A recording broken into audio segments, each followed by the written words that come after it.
nut off of a stud if you don't want to use a flame.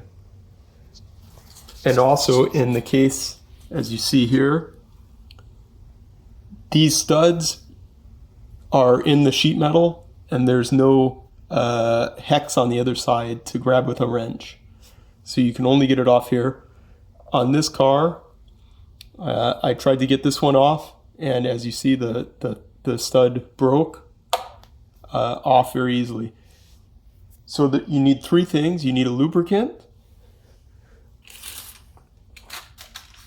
you need a stainless steel wire wheel for a Dremel tool, and you need a hammer.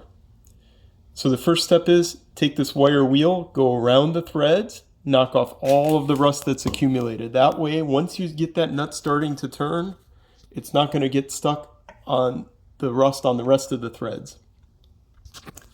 Then you're going to want to come in, use some lubricant on the threads, try to get some to penetrate into that nut and loosen the nut.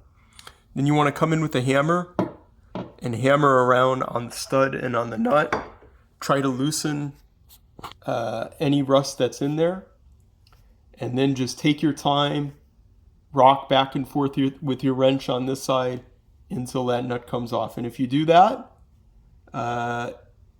you don't need a flame, and you'll be able to get these off. You'll be able to save the stud in the sheet metal, and you'll be able to complete your project.